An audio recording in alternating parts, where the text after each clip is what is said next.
Hi, everyone. This is Christy Sullivan, and I am the Secretary of the American Society for Cellular and Computational Toxicology. Welcome to today's webinar presented by ASCCT and the European Society for Toxicology in Vitro. Both of our organizations host regular meetings and pursue other activities to promote the computational and in vitro toxicology fields, and each organization offers training and education and aims to support early career scientists in their endeavors. So first, some general housekeeping. This webinar is recorded, and the recording will be posted on the ASCCT website a few days from now. Also, the lines are muted. You can ask questions of the presenters using the Q&A feature at the toolbar on the bottom of your screen. If you could please type your question into the question box, and the moderators, after both presenters are finished, will have a moderated Q&A discussion. Moderators will field all of the questions that are in the Q&A module after the presenters are finished. You can also reach us in the chat box. The chat is at the bottom toolbar as well if you need, if you have a sort of a technical question or issue. So I just wanted to briefly mention a couple of relevant events. First of all, Europe ESTIV is going to be having its Congress in 2022 in June, so you can find out more information there. But this year they're having an applied toxicology course at the Luxembourg Institute of Science and Technology, and that is in October, and you can find more information on their website. Please save the date for the 10th annual ASCCT meeting. We're very excited to have this on the calendar. It's going to be October 12th to the 14th. We're going to be opening abstract submission in early May, and if you want to find out when that opens, please please sign up on our website, and we'll notify you of when that happens. Also, there are a few events coming up in May. We're not actually having a webinar in May. We weren't able to get one scheduled, but we have a couple of events. First of all, just to note that the QSAR 2021 meeting is going to be in June, but registration closes May 8th. So be sure to register at the website if you want to attend. There's also going to be a workshop that might be of interest given today's topic that will cover legal policy and scientific considerations on incorporating non-animal alternatives into toxicity testing. This is going to be an online panel discussion and workshop featuring speakers from throughout the field on May 13th, and it's hosted by the Environmental Law Institute, Johns Hopkins School of Public Health, UCLA School of Law, and the Physicians Committee. So you can register at the ELI website. And then finally, there's going to be an ICFAM public forum on May 27th. Highly recommend you attend to find out everything that's happening with all of the government agencies that are working to implement various NAMs. And you can register on the ICFAM website. If you just Google ICFAM public forum, you should be able to find it. Okay, so today we have a very cool discussion. We're going to be talking about, as the title says, legal and policy considerations for the use of new approach methodologies in chemical risk assessment. We have two guest moderators, Marissa Kosnik and Shaun McCullough. And then we have our speakers, Gary Marchant from Arizona State University and Kirk Hartley from ToxicoGenomica and LSP. So I'm going to just briefly introduce our moderators. Marissa is a postdoc with Professor Peter Famke in quantitative sustainability assessment at the Technical University of Denmark under the Sprint Horizon 2020 project. Her background is in data integration to characterize the role of chemicals in adverse human health outcomes. And Shaun McCullough is principal investigator in the U.S. Environmental Protection Agency's Center for public health and environmental assessment, whereas laboratory develops and uses organotypic airway models to advance inhaled chemical testing and explore the molecular mechanisms responsible for inhaled toxicants. He is on the board of the ASCCT. So, and he also received his PhD in biochemistry and molecular genetics at the University of Virginia School of Medicine. So, welcome, Marissa and Shaun, and I'm going to stop sharing and allow you to present our speakers. Great. Very glad to be here, and I'll start by introducing Gary Marchant.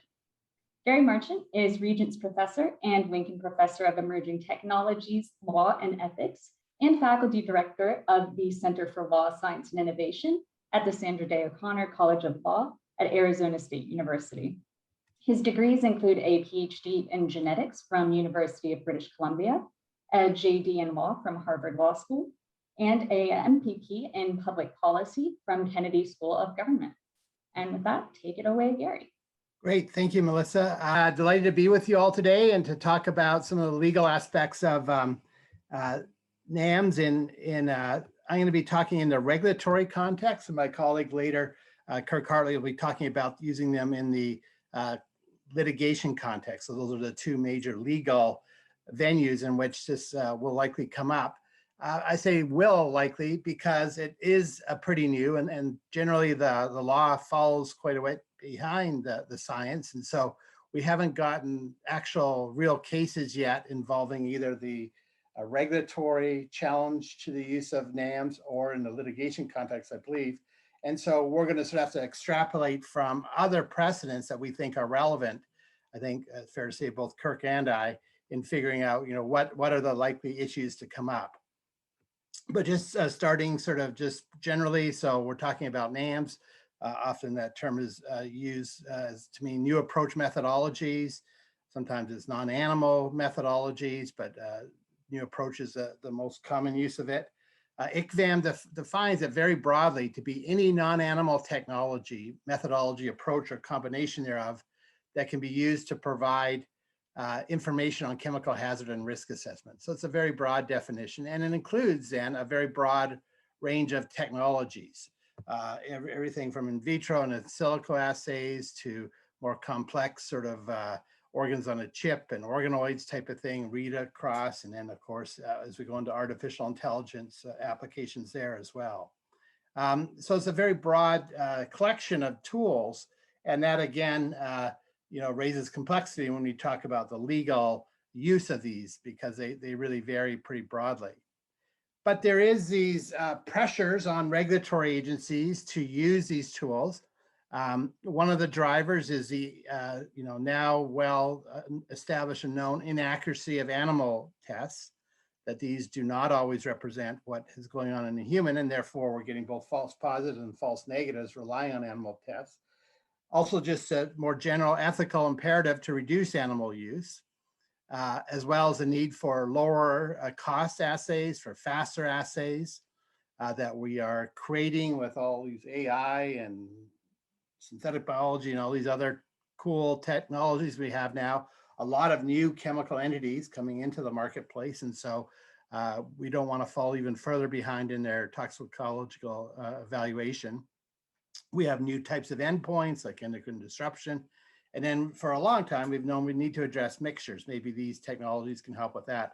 So for all these various reasons, and maybe there's more, regulatory agencies are very interested in these technologies, and we're actually seeing that in the agencies working hard to try to figure out how do we use these.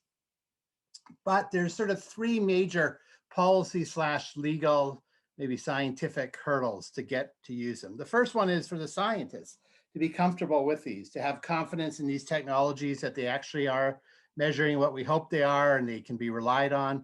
And so that's obviously the first hurdle that has to get over, is that the scientists themselves, both within the agency, but also their colleagues outside the agencies, feel comfortable with these methods, feel they're adequately validated.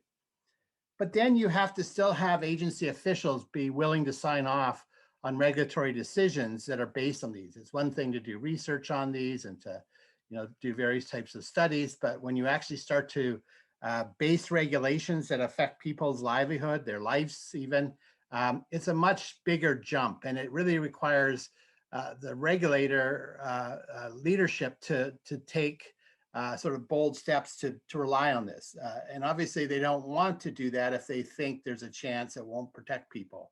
And so again, over and above the scientific confidence, you have to have that confidence that we can really rely on this by the decision makers and are comfortable basing a regulatory decision on these technologies.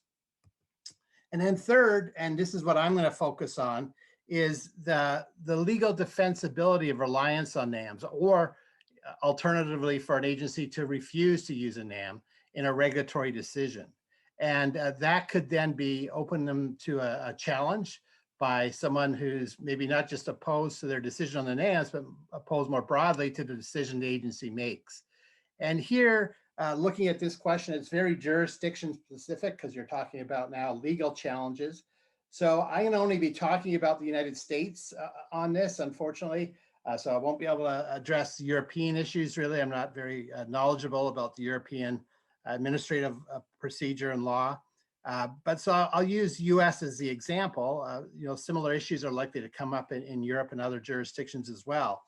And, you know, the issue is that a lot of the major regulations an agency like the FDA or EPA or other agencies in the United States adopt often gets challenged in court because the, whether it's an industry group or a citizens group or both sometimes aren't happy with the regulation. They would like to see it different than what the agency came out as.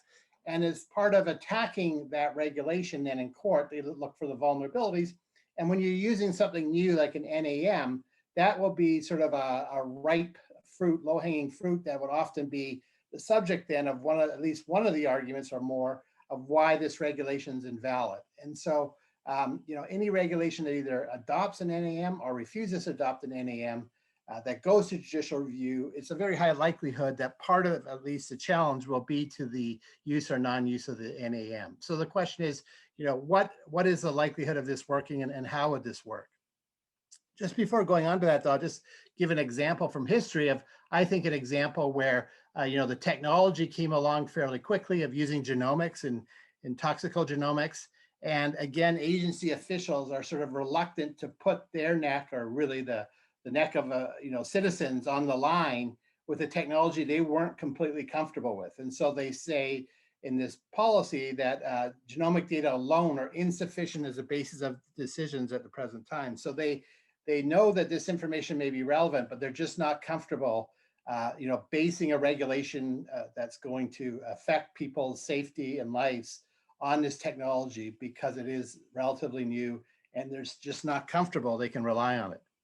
But moving on then to the legal challenge, you know, these legal challenges could come about in two different contexts. So one is that the agency did rely on an NAM in adopting its decision, its outcome, and the person or the organization challenging the agency would allege that this is an unjustified departure from their traditional reliance on animal studies, and therefore the whole rule should be vacated. Alternatively, that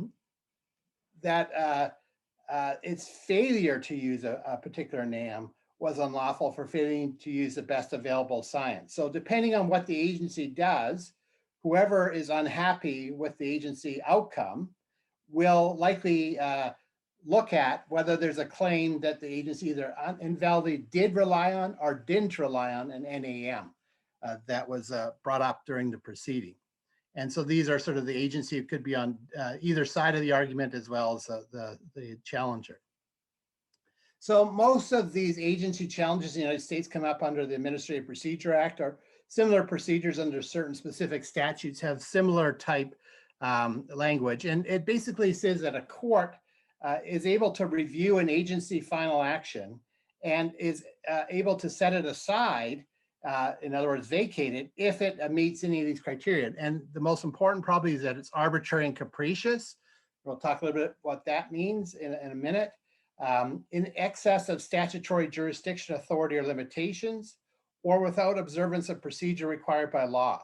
So those are likely the three main challenges that will be possible for either using or not using an NAM. So Ultra-vires or going beyond the statutory authority of the agency is always illegal.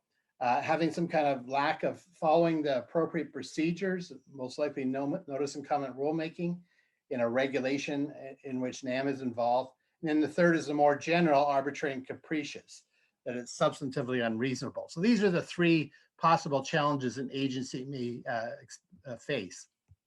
So starting with the ultra-vires one, so a lot of the statutes don't even allow an agency to consider risk. They require the regulation, say an environmental regulation, for example, to be based on something completely different, like say best available technology. And there the agency actually is not allowed to use risk as part of the metrics for making its decision. So those statutes, obviously, to the extent the agency used a NAM and tried to justify the regulation based on that, that would be per se illegal. Beyond that, though, the ones that do permit and even require a risk-based decision, there's not a lot of detail in those statutes of how the agency needs to do their science. There's some that say you use the best available science, but relatively few specific provisions telling the agency how it needs to deal with risk issues. These are examples of statutes that require best available science, and you can see there's a bunch of them. You know, the latest scientific knowledge, reasonably available information, best available peer-reviewed science. And so this is something in the specific statute that's required, and a party challenging the agency could argue that you're not using the best available or the latest knowledge and challenge the regulation in that way. In addition, there's this general thing called the Data Quality Act. This really doesn't have a huge impact though, except maybe on some internal processes. It requires agencies in the OMB to have standards basically for good science, but it's been held to be not judicially reviewable. So there's nothing to enforce this against the agencies. And so even though this is out there, it really doesn't have much large practical effect.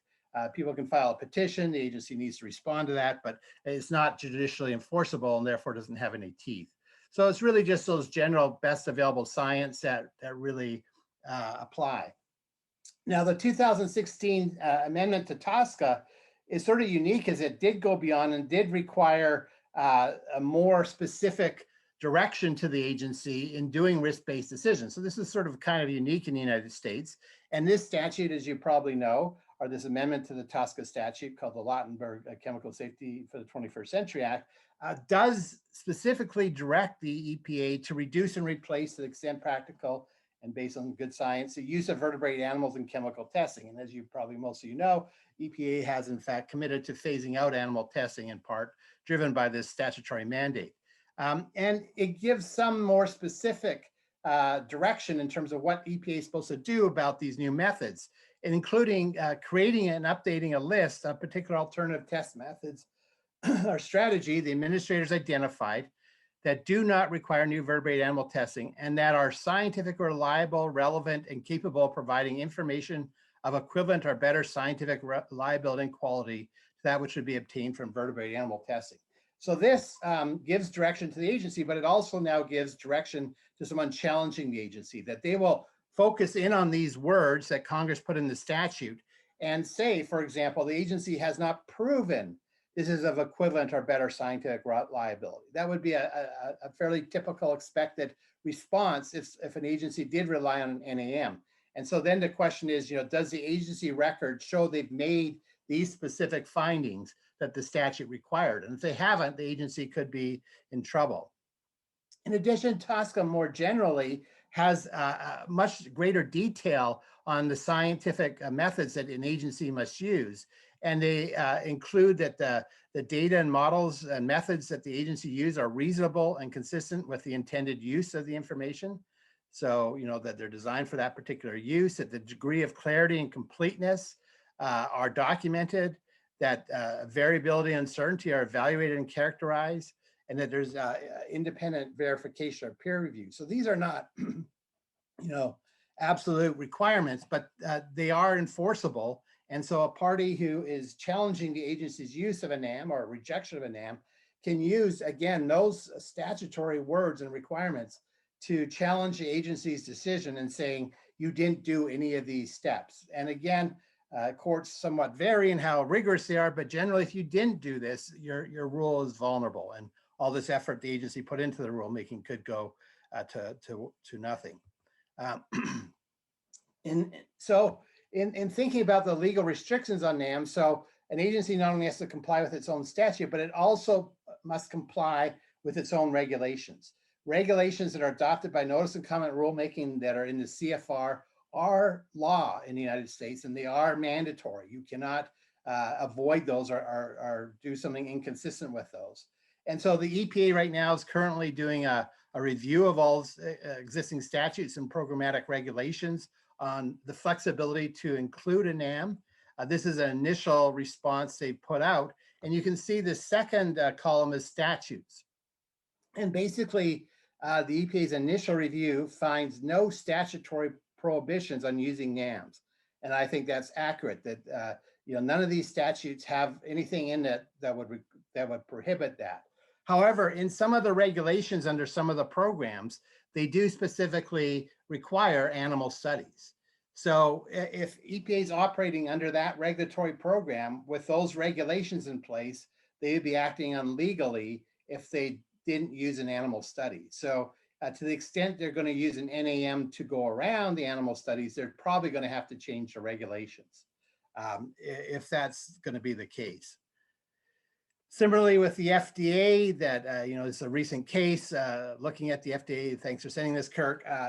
They specifically require in their regulations animal studies, and the courts have upheld this. And so, if the FDA is going to do something under this program, say a drug approval, and not use animal studies, they have to change their regulations. There's sometimes a way an agency can exempt themselves from the regulations, but that's legally iffy, and you're sort of vulnerable then to a challenge. So it's much better to be in conformance with your own regulations because they are law. So that's the first issue is are you in compliance with your regulations and statutes? Second issue is procedural defects. It's a favorite strategy of administrative lawyers to look for. The agency failed to adequately explain something, to give notice they're going to use this test in the proposed rule, or they failed to adequately respond to public comments. And again, these are just simple administrative law things that agencies are quite familiar with, but there's always, when these complex rulemakings, often vulnerabilities created there. And these are just examples of court decisions that have pointed that out and overturned agencies' decisions because they didn't go through the appropriate notice, comment, response to comment. So the last thing I want to cover is sort of the general arbitrary and capricious. So generally, courts are very deferential to agencies on scientific matter, much more so than any other type of issue: policy, legal, factual, scientific. Scientific are the ones that they give the greatest deference to. And that's institutionally appropriate. Courts are not very sophisticated on scientific matters. I love this quote in the middle one from the DC Circuit: substantive review of mathematical and scientific evidence by technically illiterate judges is dangerously unreliable. Those are judges saying that. So they're admitting that they don't have the ability to give a rigorous review. This top decision is the most famous. It's also even called the Baltimore Gas Doctrine, that when examining a scientific determination, a reviewing court must be at its most deferential. So courts are generally going to be very deferential to agencies on the scientific matters and give them a lot of leeway on that. However, there will be some red flags that under arbitrary and capricious review, where the agencies basically acted arbitrarily or capriciously, just like the name sounds.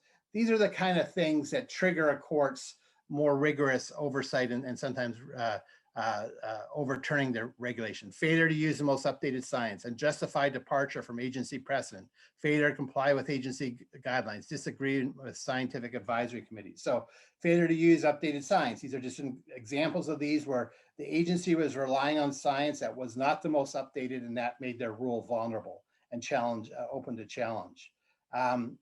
But, as another court has recently said, the Ninth Circuit in 2020, the determination of what constitutes the best scientific data available belongs to the agency's special expertise and warrants substantial deference. So courts are going to give the agencies, again, quite a bit of leeway here to define what is the most up-to-date, accurate science. But if it does seem like a clear case of the agency not considering something new and without giving a recent explanation, they could be vulnerable. Here's an example. where basically the agency adopted a rule on chlorinated byproducts in drinking water. The agency used, though, the standard linear non-threshold default assumption for dose response. And the court said that's not what the new science says. You yourself and some of your other documents, EPA, your own science advisor committees have all said that the science of these particular compounds shows a nonlinear dose response. And so for you to use this old, outdated assumption is wrong and overturn the decision based on that failure to update its science. So there are cases where the agency will get overturned. Also, a departure from an agency precedent. So this is an OSHA case involving the OSHA appel for formaldehyde. And here the OSHA used a maximum likelihood estimate as opposed to upper confidence level to calculate risk. And here the court went the other way and said the UCL, but not the MLE, is consistent with a linear dose response assumption.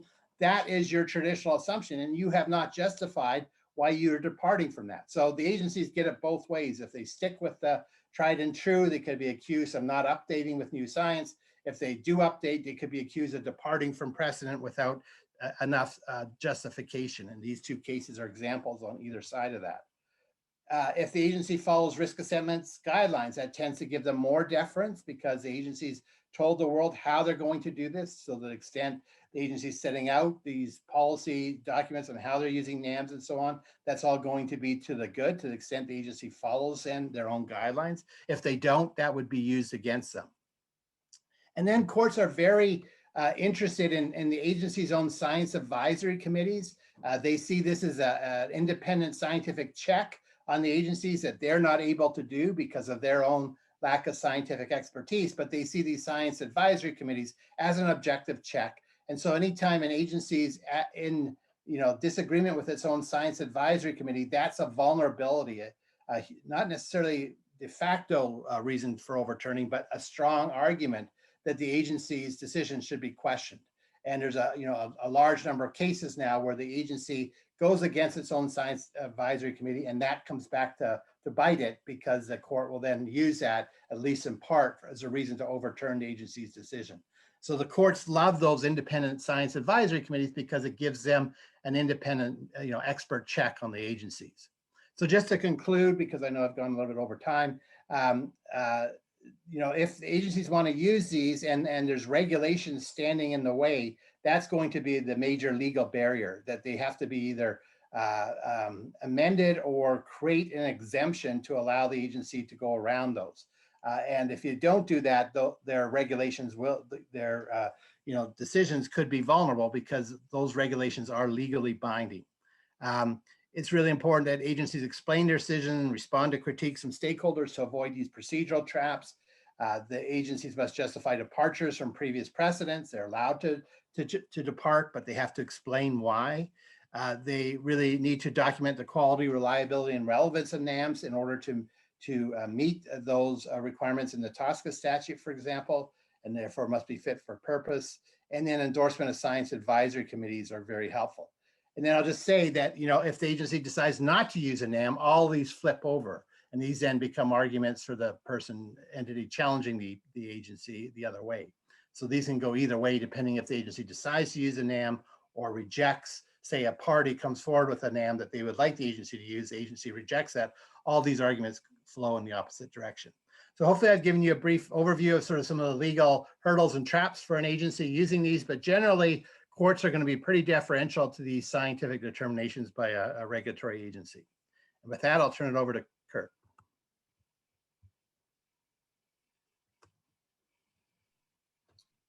All right. Thank you, Gary, for a very enlightening presentation there. I'm looking forward to having some discussion about that after Kirk's talk.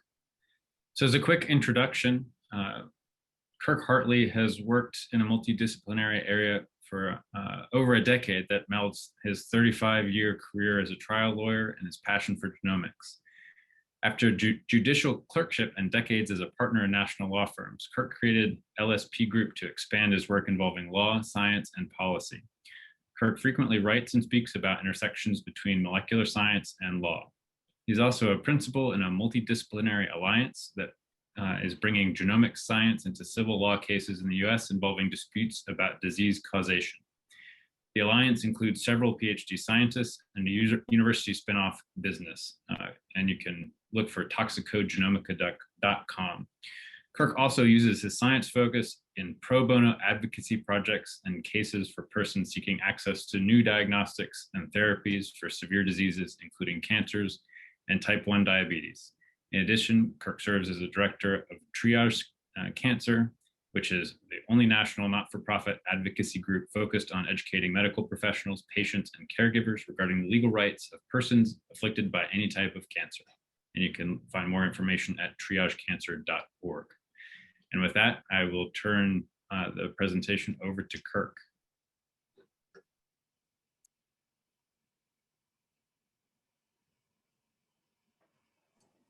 Thank you, Shaun. Thank you for the opportunity to be here with everyone. I'm excited about this conversation between lawyers and scientists. And so with that, let's get started. Thank you for filling out the form or the survey in advance and giving us some insights into what your experience has and has not been with court systems. And sorry, this isn't blown up as well as it should be, but we'll get it there.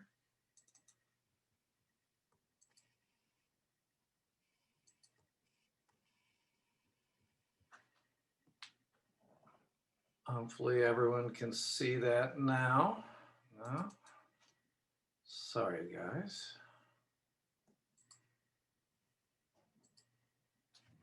There we go. So that's my contact information.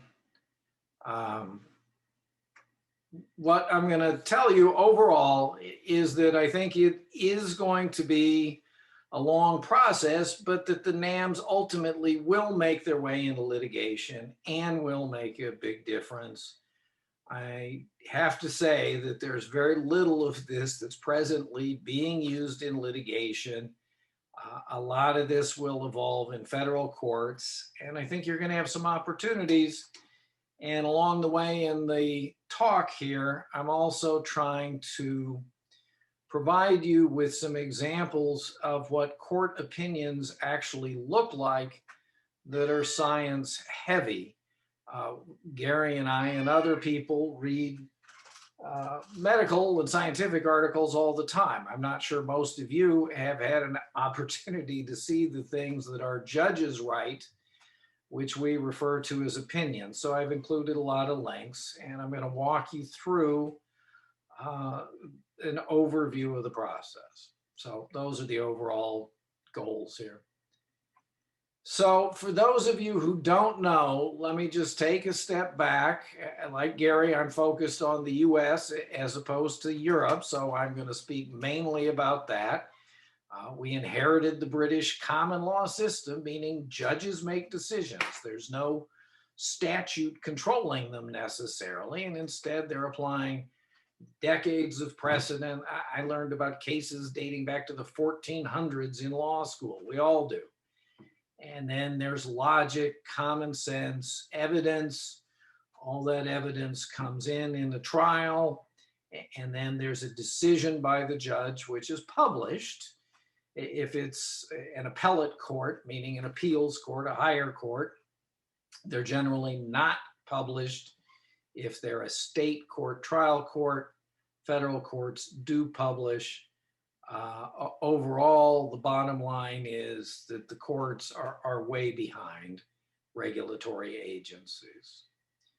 So these are resources. I'm not going to go into them in any detail, but at the top of this page, there's a link.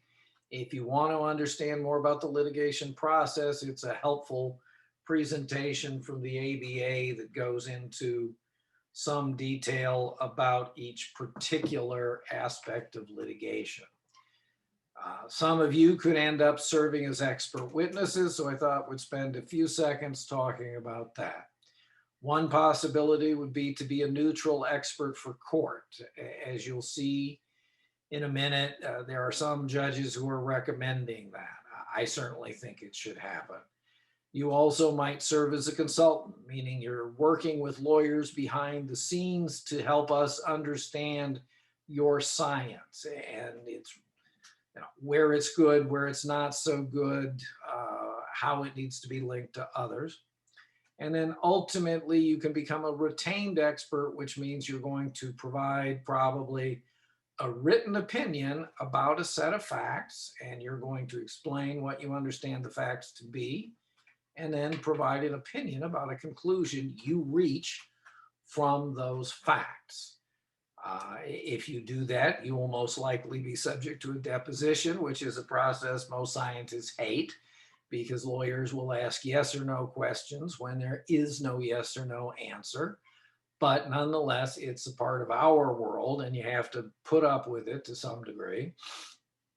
And then before trial, there could be a motion that would attack your information saying either the person lacks the expertise or the opinion doesn't meet with scientific standards, and we'll get to that.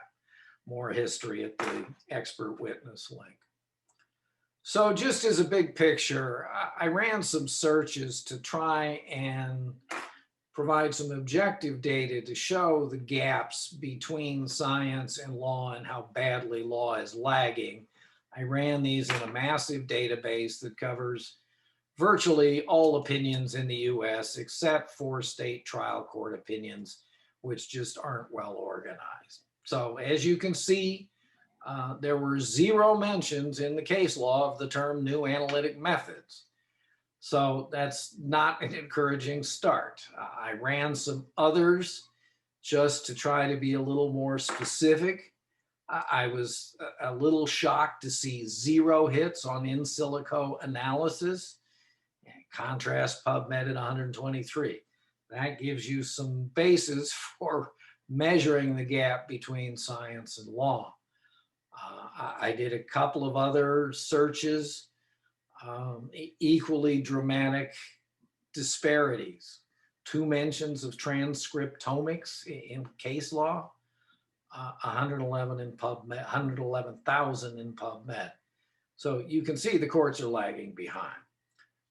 The Nunez case is from our so-called vaccine court, which essentially arose because in essence, the US provided a level of immunity and a process for litigating cases where the claim is that a vaccine caused harm.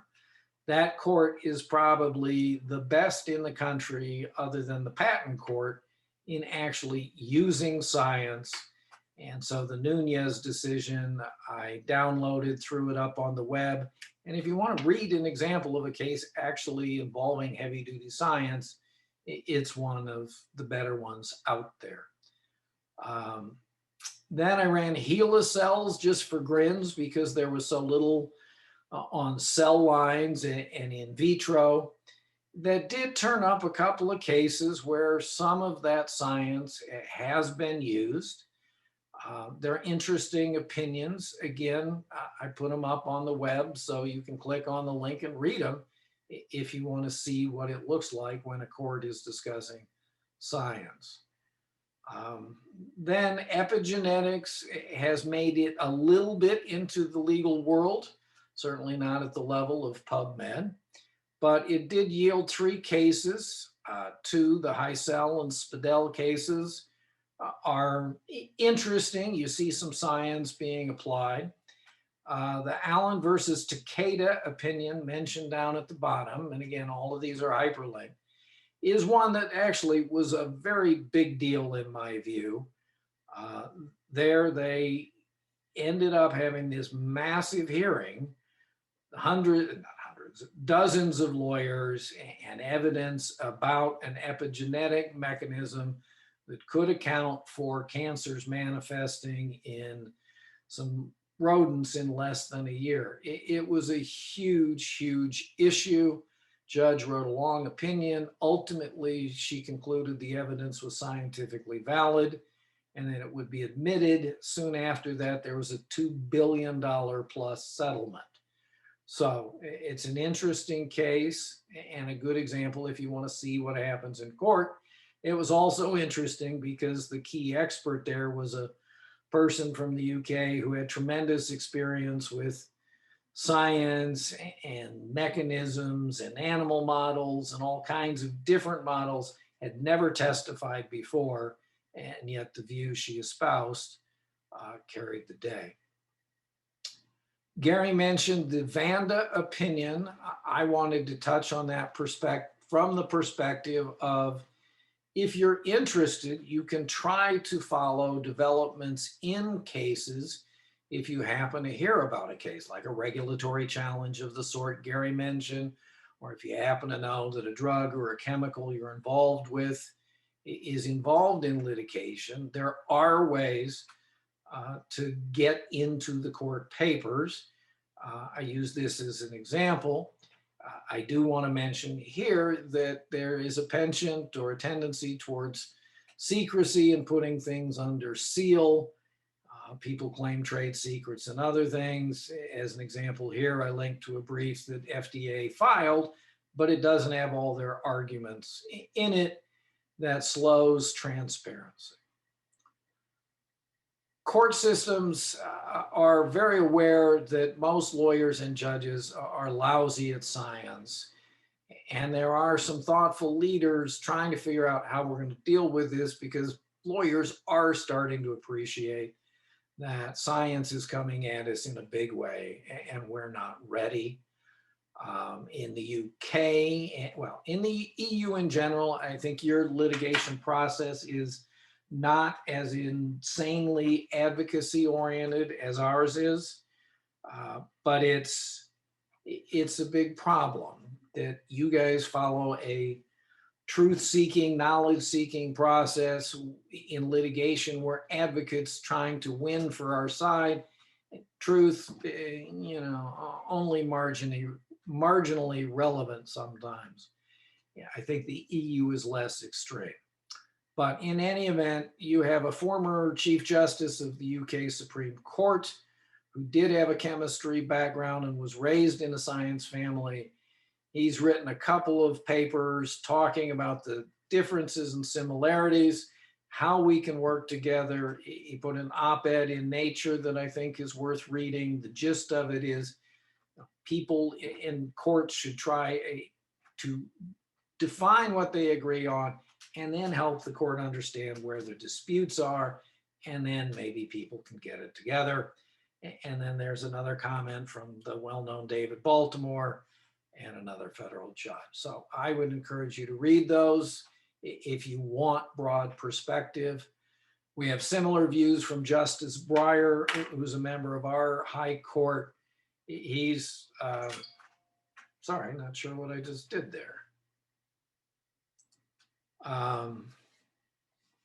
He's very science aware. He's an advocate for appointing neutral experts, and I think that is definitely a good point. Gary mentioned the advisory opinions or advisory groups to agencies. In court, the analogy to that is an amicus, a friend of the court, may file a brief. It can be any kind of scientific group, and courts can be very interested in those. The key I want to mention is that the judges are assigned a role as a gatekeeper, and that's a tough place for a non-scientist to be, trying to decide whether the evidence is scientifically valid or not. The way we used to do it in the United States was the so-called Fry standard, which depended on the idea that something would be generally accepted in science, and that became the touchstone. It's a standard that still is in use in a fair number of states, although a fair number of states have modified it, put a little state-specific twist on it. The link at the bottom of the page will take you to state-specific examples. It's from an institute that essentially recruits expert witnesses. Then in the 60s, for those of you who are young and don't know some of our history and have lived in a world where there's always been EPA and FDA, We have pretty much had FDA for years, but it was not science driven. It was snake oil until the early 60s, when we finally got a statute that essentially required double-blind studies and other good scientific processes. Meanwhile, back in the 60s, pollution was rampant, all kinds of activist issues, and ultimately that's what led to the creation of EPA and OSHA in the 1970s. My point here is things do change, and I think we are in a period where science is ascendant, in part thanks to what it's done with respect to the coronavirus. The other thing that's notable, and I think offers encouragement for your work making its way into court, is that the courts decided to become process oriented and develop their own rules in the early 70s. We put a rule in place, Rule 702, about scientific evidence. So we made some progress ourselves and tried to become more disciplined. And again, links if you want more details. Where we ended up with is a series of cases known as Daubert, or the Daubert Trilogy, which provide the basic criteria against which scientific evidence is supposed to be admitted. Those are listed here. Again, I've given you a link to the source, and it will provide you with more detail. But you can look at these standards yourself and think about whether the particular method or methods that you're using, how are they going to fare when evaluated under these standards? And I think for a lot of you, the challenge will come down to saying, well, we know this about this, but now we're trying to extrapolate it over to this other thing. And that will be a challenge. There's some help on the way. The Federal Scientific Manual on Scientific Evidence is the Bible for those of us who litigate scientific issues. It's used by virtually everyone who's got a heavy-duty case. There is a process underway right now to revise that. Gary is heavily involved in that process and is well respected.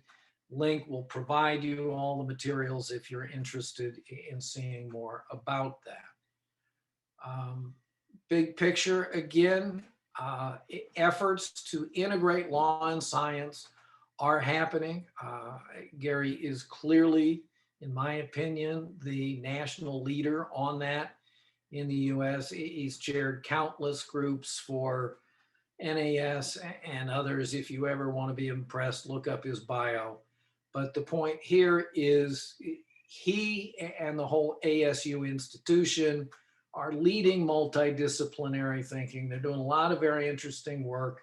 He's been foreseeing many of the issues we're talking about here today for well over a decade. And so there is reason to think science will make its way further and further in part due to efforts like this. Some of the work I'm involved with is bringing genomic analysis into toxic tort cases, which may be asbestos gave me mesothelioma. What we look at is, well, maybe the real reason that this person developed meso in their 30s or in their teens is that they harbored a devastating set of germline mutations. And sadly, we have seen some of those after running whole genome sequencing. But the big picture point from your perspective, this is making its way into litigation, and ultimately the methods that you're developing or have already developed can be additional pieces of evidence. And this is happening across a range of areas. I've again provided links to articles in particular areas. It dawns on me, I forgot to mention, we will be putting on a seminar in about a month that will be free on this topic. I'll amend the presentation, add that. If you're interested, you can hear a lot more about what's going on. Then I wanted to give you a big picture review of some of the timeline and why I think it shows that your methods will ultimately carry the day. Back in the 90s, early 93 was when Daubert came out. Then the next year, the first scientific manual came out from the federal court. At that point, epidemiology was really running everything, folks. There was a ruling in Texas that said if there's not a relative risk of 2.0, it doesn't count, you can't sue. Then in 11, it became a standard where you had to have 2 such studies. That was the high point of epidemiology. And quite honestly, within that, there's a lot of hostility to animal studies, a lot of hostility to in vitro studies to the extent they're even understood or offered as evidence. So what happened? In 2011, the Rule 702 was revised and improved, in my judgment, to provide more flexibility. And here's the current set of criteria. Again, you can think about your own methods under these standards. After that came out, and while it was in the process, we actually had a pair of decisions in which molecular level evidence was admitted despite the absence of extensive epidemiologic evidence. This is very upsetting to a lot of defendants because they have built their institutions and their arguments around epidemiology. They tried to get Millward reversed. They did not succeed. Links will let you read the briefs if you want to see what they had to say. In my view, since then, most cases turn on whether the trial judge decides he's going to be an active gatekeeper or a minimalist gatekeeper, and how much time do they have and how much willingness and comfort do they have to get into the topic. There are a few science savvy people, and just to give you a little hope, I want to point out that after Daubert was decided in the Supreme Court, it went back to a court of appeals, and a judge there recognized that as of that time, we did not know very much at the molecular level, but we would get there someday. And as I think all of you know, in fact, mechanisms are well understood for some of the factors in bendectin and thalidomide and a host of other things that used to be a black box. Couple other factors that I think will play into things. One, we all know AI and algorithms are being used in medical processes. Courts are going to see those. FDA is moving into the real world evidence time. So supplementary materials, I provided a couple of comments on sections that may be relevant. The 0.05 debate that is going on in some of the scientific literature is filtering into legal thinking. And then the rare disease groups are working really hard to push science and to push FDA to approve things based on endpoints. And I think that literature will help open the door for some of the work you're doing. And then the update on the federal reference manual will be very, very important. So overall, take heart. I think all your good work will make its way in over time. I think a lot of this will happen in federal courts, and they are generally the courts you could best follow if you're interested. The vaccine court provides an example of the judges actually doing science. And then the point I wanted to make again is multidisciplinary thinking is, to me, so important. And I would certainly, I'm delighted this conversation has happened today, and I hope there will be a lot more. Gary and ASU are clearly leading the United States in that path. My alma mater happens to be the U of I, and I'm glad to see them trying to play catch up. So with that, I will close. Thank you very much.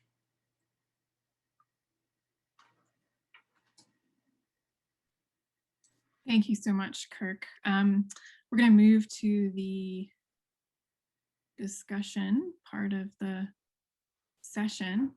Just a reminder to enter your questions in the Q&A, and you can also upvote questions.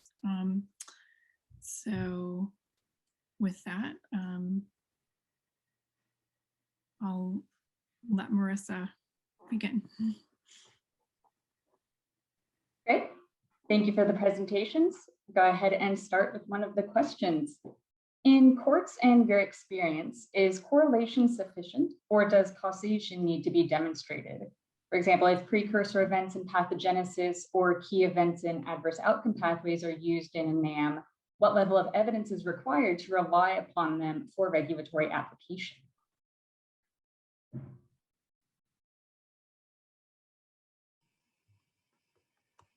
Do you want me to take a shot at that, Kirk, or do you want to? Yeah, I mean, it seemed focused on regulatory, but Well, yeah, I mean, so it depends if, these two contexts we've talked about are just very different. The regulatory context, there's no new science coming in at all in the court. You're just basing the decision by judges without juries, without witnesses, based on the agency record. So then the question is, did the agency show causation? And there, I don't think correlation is sufficient, nor would an agency stop at correlation. So that you have a more sophisticated scientific context where an expert agency has already addressed this and almost surely will have gone beyond correlation to try to look at the causation question before adopting a regulation. In the civil context that Kirk talked about, there you've got juries, there you've got these thresholds to get the evidence in. And basically to show causation, you have to show three things. You have to show a significant increase in relative risk, in other words, an association. You have to show statistical significance, and then you have to show causation, not correlation. And generally what will happen is that a court will march through the Bradford Hill criteria and go through them one by one and try to address whether this weighs in favor of causation or just correlation. So yeah, correlation is not enough in either the regulatory or the civil context. and that's a great explanation. I would just add the comment that in court, at the end of the day, the question is something more likely than not, which we lawyers define as 51%. And so some of the higher standards that agencies apply are not necessarily applied in a trial if the case actually gets to trial. And so the key is the gatekeeping function and whether the testimony comes in or not. And if it does, then the jury is entitled to decide based on that whether something is more likely than not.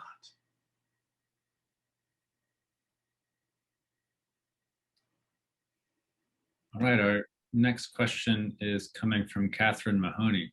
So if we can agree that NAMs right now are focused on upstream mechanistic events, but don't yet know what events lie in between those and adverse phenotypes, is there a risk that NAMs could be leveraged in a negative way?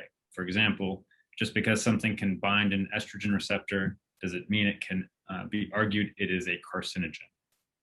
Kirk, you want to start us out? Sure, I would say that's clearly a risk. But somebody can go in and provide a mechanistic view of that and say, that's the conclusion we draw. And that's why I was saying, albeit briefly earlier, that I think one of the big issues is going to be the extrapolation from a biomarker finding to the phenotype or the endpoint. And sometimes judges are going to let experts do that. Sometimes they're going to say, no, it's too much of a leap. Yeah, I could just add to that. So, there's been a lot of cases where people try to bring a case based on just a biological change.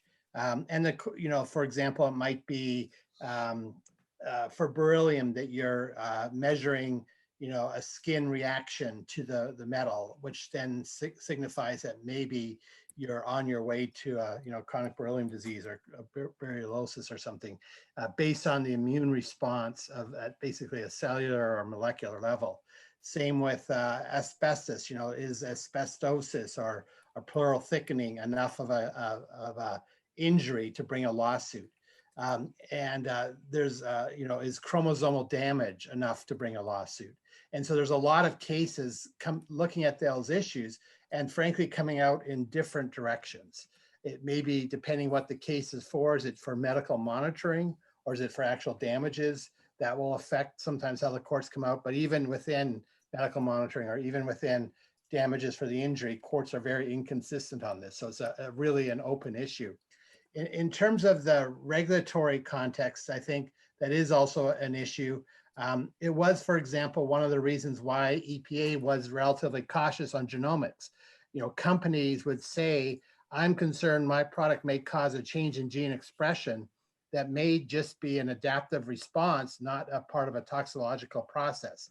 And so again, there is sort of this insistence that you can't just look at the biomarker or the molecular or cellular change. You have to march it through to show this has actually got an endpoint that's going to affect the patient or the civilian in some way. So this is a big issue and certainly will be, I think, a big issue for NAMs. Okay. Another question that we have is whether or not you have found any cases or decisions in which the animal test prediction was tried to be overruled by evidence from a NAM. And the example they're giving is maybe there was an animal test prediction that was carcinogenicity at a very high concentration, so it is likely wrong. Is there an example of this being overruled by evidence from a NAM? Yeah, the answer to that is I can't begin to tell you that I've read every opinion that carefully to provide that detailed an answer. I suspect that if you look in the vaccine court opinions, you will see instances in which animal evidence has been contrasted to a human study or an epi study and someone reached a conclusion. That would be my guess is the most likely place. And there is certainly some of that in the Actos case that I provided a link to where they were arguing about animal studies and extrapolating to humans. Generally, the tort cases that Kirk is talking about, those courts are generally fairly skeptical of animal studies. There's been a number of them that have rejected them outright. Other times have allowed them only in the absence of any epidemiology evidence. But even some cases have said, sorry, you're out of luck. Animal studies just aren't relevant. At the same time, saying they'll uphold an agency decision based on animal studies. So again, you see this very different approach to science in the regulatory administrative review context and the common law context, where they're much harsher on the science in the common law because there's no expert agency that sort of screened the data for the court. So rather the court is the front gatekeeper and they're much more skeptical. And a great example is what's called the G versus Joyner case in the US Supreme Court, rejected the plaintiff's reliance on high dose animal studies. So this is just so not representative of what an actual worker would get that you can't rely on this. And so they're just threw the case out. So there's a number of those cases. And so then the plaintiff lawyers are then stuck, right? Because the only thing they can use is epidemiology evidence right now. And there often is not good epidemiology evidence. And so that's going to create an incentive for plaintiffs lawyers to look at some of these other mechanisms and say, well, we're out of luck with animal studies. We don't have any epidemiology studies and we can't, do a study for the next 10 years because our case is pending right now. So what else do we have? So you're going to probably see this incentive for plaintiffs lawyers to try to use some of these NAMs when they're precluded from using animal studies. And so the question is, what do they have to show? How will that play out? And as Kirk said, we don't have any cases on that yet. There's no case yet where someone's come to a court to try to use one of these. And so we're sort of in the very early stages of this, but you can sort of anticipate because of this void that often, people are being harmed by chemicals. And if there is no epidemiology study, they're sort of out of luck in a lot of courts right now. They don't have a case, even though they have been harmed. So this will create this incentive to look at NAMs, I think. And let me add a nuance on that. I mean, Gary is completely correct, but today we have animal studies where you have knockout mice and you can create all kinds of conditions that weren't possible 5, 10 years ago. And so I think your industry is going to want to help courts to understand how much better animal tests are today than they used to be, and the ability to modulate the levels a little more. And I will tell you, in our practice as ToxicoGenomica, we are citing animal studies with knockout mice because we think they are important, and they do provide some evidence of genomic causation of cancer versus exposure. And one of the articles I cited for you by Susan Bryce focuses on the use of CRISPR and mice in the context of litigation. She co-wrote it with a toxicology expert, name escapes me, but you might find that an interesting read in this area. All right, our next question is, with the TSCA requirement that NAMs be as good or better than traditional tox approaches, can you comment on the potential need for a transition period during which NAMs need to be validated against existing approaches and potential complications that can arise in situations where there is uncertainty in the predictive ability of traditional animal methods or models? Yeah, I mean, so that really is, hitting, I think, the nail on the head of the crunch issue. So again, it's going to operate at these 3 different levels of the agency and external scientists. Are they comfortable with it? Are that these are as good or better than animal studies? Is the agency decision makers, policy makers prepared to sign off on that and rest their reputation and the safety of the public on these new mechanisms? And then will the court uphold that? From a legal challenge perspective, these only go forward if someone doesn't like what you did. There's a lot of evidence showing that if the agency is cooperative and brings the various stakeholders in, it can help reduce the chances of litigation. Not completely, it doesn't work completely, but it can be very helpful. So to the extent the agency is working with the relevant stakeholders, both on, say, the environmental side and the industry side, and working with them in partnership, which it seems like that's what the NAM policy at EPA is trying to do, there's less likely to be people who at the end will sue you. Again, not a complete guarantee they won't, but if there's no one sort of aggrieved and felt that they weren't listened to and that they're ignored, then they won't file a lawsuit. So that's often the best strategy, is to basically bring people in and get them to be part of the process so they feel committed to the outcome, whatever it is. And again, this hasn't worked completely, but it has reduced litigation. But then even when you get to the court, the question is, the burden will be on the agency to show that these are as good or better than animal studies. So the agency has to have evidence. It can't just say that, it just can't make conclusory statements. It's got to show evidence. So there is going to have to be this period of transition where the agency is figuring out how to make that showing, that demonstration, and creating that record, because if they don't have that, they will be vulnerable.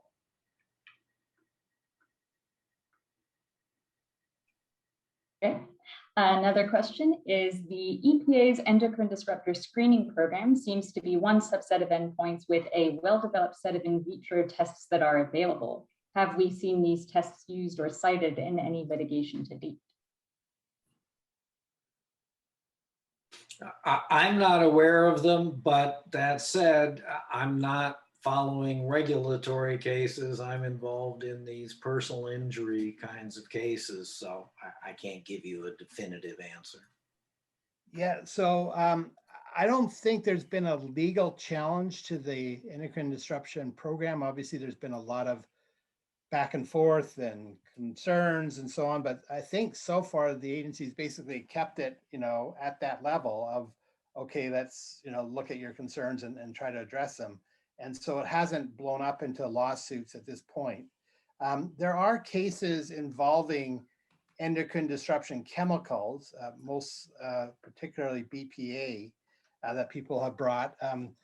The problem is a lot of those cases are still in either sort of on hold while they're sort of waiting regulatory developments, or in process where a lot of the information is not public.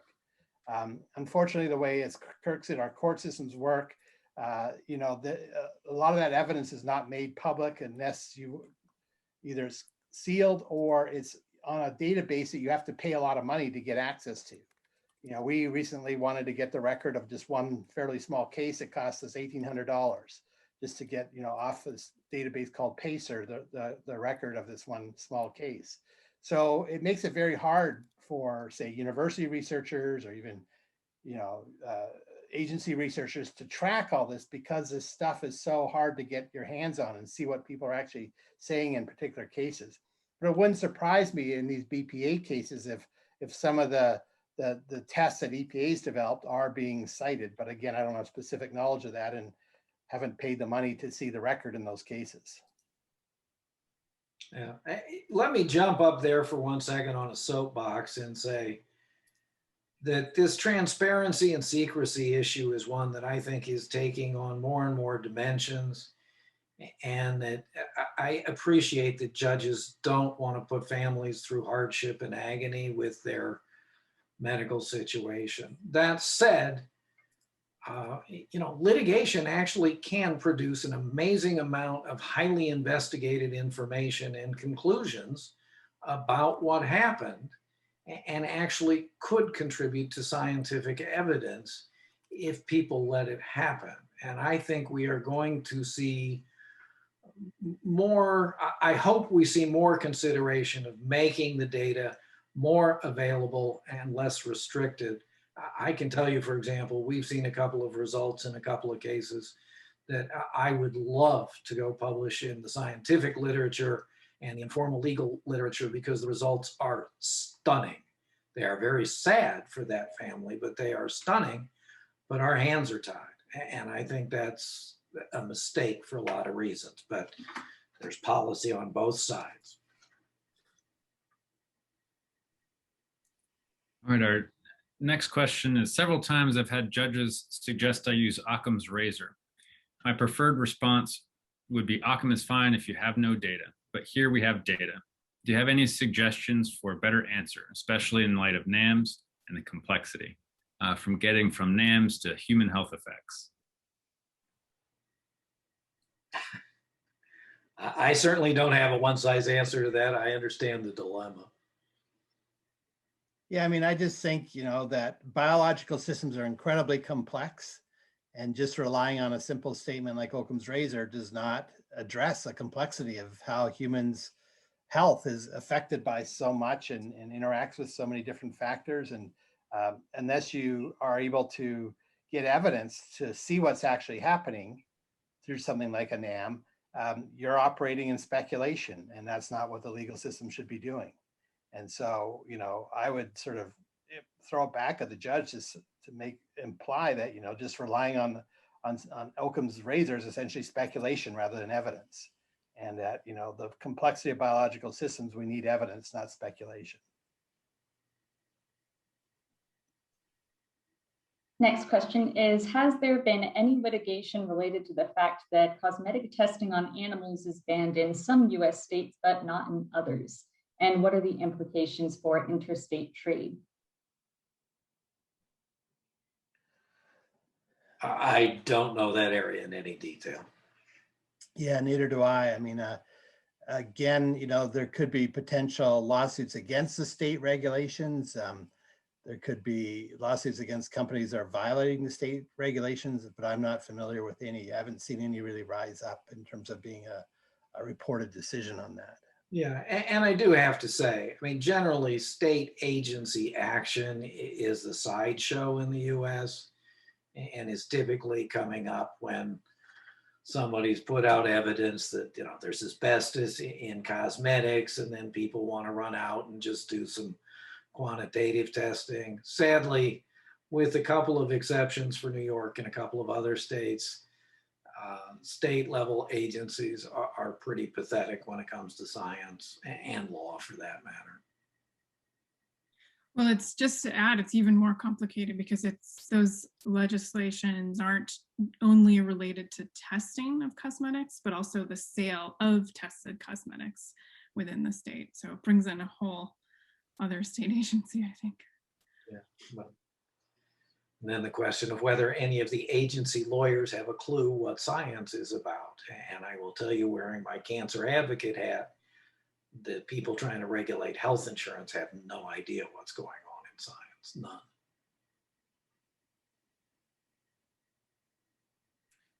All right, our next question is, what is your opinion about the use and acceptance of non-validated NAMs that have already have strong evidence of good correlation with some outcome pathway? I would certainly bring them forward in court, but to try and get it admitted, I would go back and build as strong a record as possible to show why your form of animal study is not the old form of animal study, and to do a lot of education on just how far we've moved in understanding mechanisms of action. And again, I'll jump up on a soapbox for a minute. I think one of the best things your societies could do would be to write some general papers, white papers, whatever, that explain how much the science has developed. You know, individual researchers aren't going to get grants to go write that, but judges need some evidence like that to get comfortable that they're not out screwing up and maybe they should take this chance. And that's part of why I mentioned FDA. A lot of us who think only about, or people who think only about chemical risk assessment aren't aware of how much FDA is doing based on biomarkers, small N studies, and other things where you have the rare disease people. And you know, FDA is starting to acknowledge these things are real and can actually be meaningful. And to me, that's all part of the continuum of helping judges to understand that the proof of scientific conclusions is changing and changing rapidly. And the answer really varies depending whether it's a common law case that Kirk was talking about or a regulatory one I was talking about. So in the common law, Kirk mentioned this decision Daubert, which is a standard that applies to scientific evidence in every federal court in the United States and the majority, but not all state courts. And one of the specific criteria there is validation, reliability, that you can quantitatively show the rate of error. And so that's one of the specific things the judge is supposed to ask about a test before it's allowed to be admitted into evidence and given to a jury. So again, these are not absolute requirements. It's a balancing test. And if it's very strong on the other factors, maybe it would still be admissible, but that's going to be a strong strike against it if it's not validated.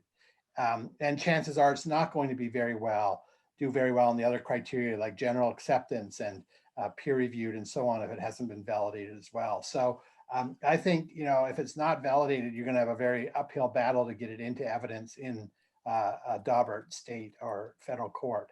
Yeah. In the regulatory context, again, it depends the statute you're regulating under, but you know that's the TSCA requirement I showed. You know, these are the factors that will be magnified and argued in court on whether this a decision based on this type of method is allowed. And one of them is, has it been validated? So, you know, there's no requirement it goes through ICVAM or OECD or something like that. But if it has, that's a strong, you know, argument in support of relying on it. And so generally I would, you know, recommend agencies, at least initially, rely on those type of methods that have gone through, you know, a test guideline from OECD or through an ICVAM review, because that does provide the independent validation that's at least an important factor to have it be relied on. So both in the regulatory and the common law context, using an unvalidated test is very risky. Yeah, but I do think that question assumed validation, and the point I would make is those regulatory steps are going to be completely unknown to your trial judge. So to just say it's been validated through X is going to be a meaningless statement. You're going to need to do a lot of spade work. I mean, we just tried a case for 2 days on genomic evidence in late December. And guys, we had to start at DNA, RNA, I mean, the whole process. And the judge tried hard, but didn't get it. So I just wanted to play devil's advocate a little bit here. most of us are aware that we just don't have the time to create OECD test guidelines for every new method, nor should we necessarily. Yeah. And there's also different kinds of definitions of validation. So I think that should be kind of entered into the conversation as well. What does validation actually mean? It means different things to different people, I think. And one thing I wanted to mention is that OECD has a guidance document on describing non-guideline methods. So it is kind of a template for here's the information that a method developer should provide if it wants its method to be used in a regulatory context. And so maybe something like that would be helpful to kind of provide a common level of evidence in the absence of a full-blown regulatory validation. Absolutely, and that's a great point, Chrissy. And you know, it would be easier for the agency to defend its decision if it is going through one of these more elaborate external validations like an ICVM or OECD, but it's not required. And as you say, there are other ways to validate a test. It's just that the agency, I think, has to document that because if they don't have that, that will just open them wide open to if there's an adverse party who wants to undermine the agency's role, we'll be able to succeed, I think, if you don't have any validation in the record. So it can be a more informal validation. It can be, you know, less exhaustive than, say, an ICVAM type of review. But there needs to be some effort to show that this test is validated because, you know, if you're using it in a regulation, you're basically putting at risk human lives or ecosystems. Those are high consequence uses of this. And a court is not going to allow you to do that, an agency to do that, if it doesn't have sufficient, you know, validation and documentation of the validation to assure the court that this is going to probably work.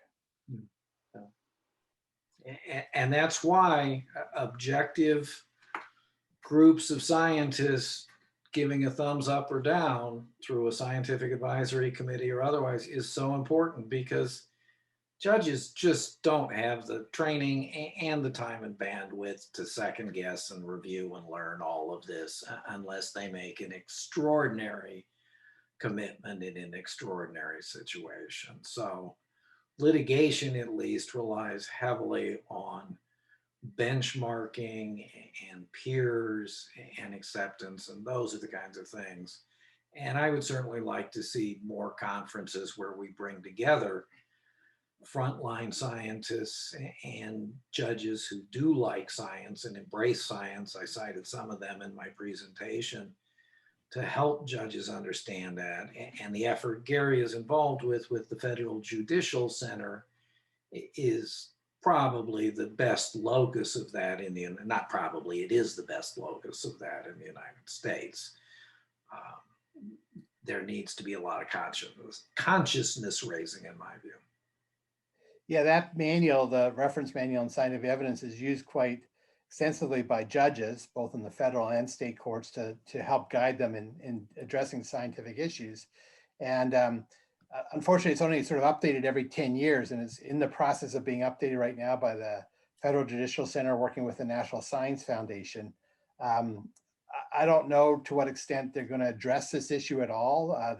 The toxicology chapter, I don't know who's writing that. Last time it was Joe Roderick's, but that's every 10 years it's written. So it'd be nice to get something in this version to say, you know, there are these new methods. I'm sure who's ever writing the toxicology chapter will be addressing this at least to some degree, but you know, what they say will be very important to help judges for the next decade address these issues, because that's often the first thing the judges look at. Yeah. And even something that says, this is sort of a placeholder, but this science is underway, and letting the judges know what is coming down the line. Because that will, as Gary mentioned, some of these cases drag on for years, and medical monitoring cases are starting to increase.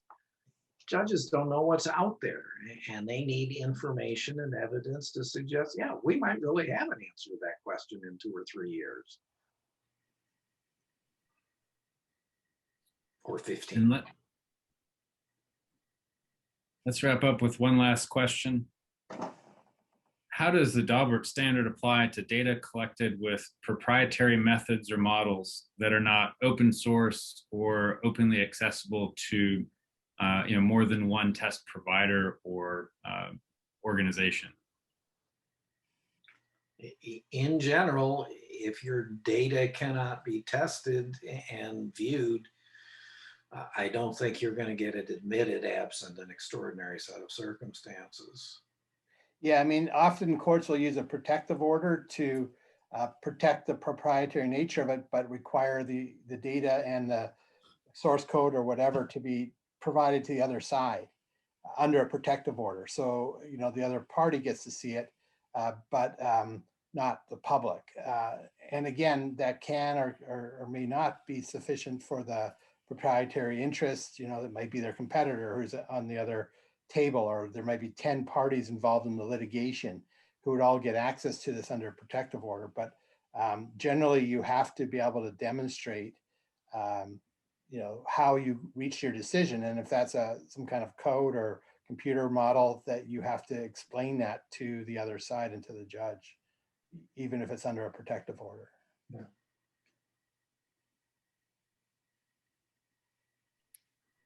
All right, well, that takes us right to 11:30. So I'd like to take a moment and thank our speakers and thank Christy and the rest of the ASCCT board for making this possible. I certainly learned a lot. I hope everybody else did as well. And if anybody else wants to take a second for a closing comment, now is the time. Thank you. Delighted to have the conversation. I hope there are many more. Well, Yeah, we thank think you. that scientists have to learn about law and lawyers have to learn about science. These things are converging a lot. Agreed. Well, thanks to our speakers. Thanks to Shaun and Marissa for moderating the panel discussion. We have a really nice active Q&A, so thanks all of you out there for participating. The slides and the recording will be posted on the ASCCT website in the next couple of days. So thanks, and let us know if you have any feedback or questions. Take care, everybody. Thank you. Thank you. Bye-bye.